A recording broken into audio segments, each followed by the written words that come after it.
Well, as we've been telling you for weeks now, in 3 days' time, the population of Niagara Region could swell by hundreds of thousands, all people looking to catch the best view possible of the solar eclipse. That will, of course, be the path of totality. Jim Bradley is the chair of the Niagara Region and joins us live this morning to talk more about this. Chair, good to speak to you this morning.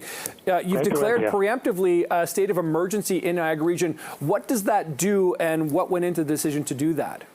Well, senior staff, first of all, recommended to me that I do so to ensure that all of our resources and all of our staff are available should something happen which is untoward. We anticipate it's going to be fine. We think the sun will be shining. We think everybody will enjoy themselves, but we want to make sure that if there were anything that were to happen, that all of our emergency personnel, other staff, and all of our resources are available. I called it more of a state of preparedness, but there's no such thing as that, so we declared what's called a preemptive state of emergency. It's interesting, right? I mean, I was talking to Niagara Regional Police yesterday. They were comparing this to the Nick Walenda, tightrope walk over the falls. Yeah. It's relatively unprecedented, the potential, numbers and crowds. What are the numbers, the best sort of estimates that you've seen in terms of what we could be seeing in the Niagara Region come Monday? Up to 1 million people coming to the Niagara Region at that time, because they're coming from really all over southern Ontario. There are people who come from around the world to look at these things, and also our American friends. So it could be up to 1 million people all over the Niagara Peninsula at that time.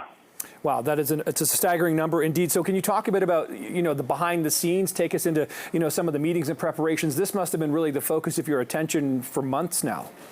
No question about it. We have been, the Public Health Department has been dealing with it, making recommendations to people on the proper eyewear they should have. Our people who are involved with the highways and the roadways around Niagara have made sure that everything is working fine there. Our emergency services must be ready, because when you've got more people, the chances are you're going to have emergencies that are occurring. So we've been working very hard at this. We certainly hope, for instance, that many people will come down earlier and stay an extra day. That way you don't get the same traffic jams that we could anticipate if everybody came down at the same time. Yeah, that's if you can find a hotel room at this point, that's for sure. What overall then is the message, Chair Bradley, to anybody who's either planning on coming or to residents of Niagara themselves for Monday? Just be very cautious. You're welcome. Make sure that you come early and perhaps leave, as I say, a little later than you might have anticipated. There are extra trains coming in from the Toronto area and then going back at the appropriate time. So I think all of those things, make sure you gas up if you're, if you have an electric vehicle, make sure it's well charged. Because there might be fuel shortages if everybody were looking for fuel at the same time.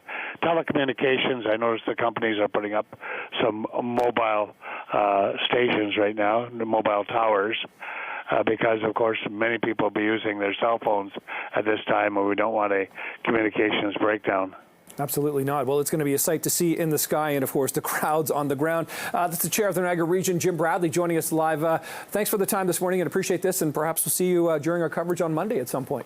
Hope to do so. Okay, great stuff. Thanks. Talk to you soon then. Thanks so much.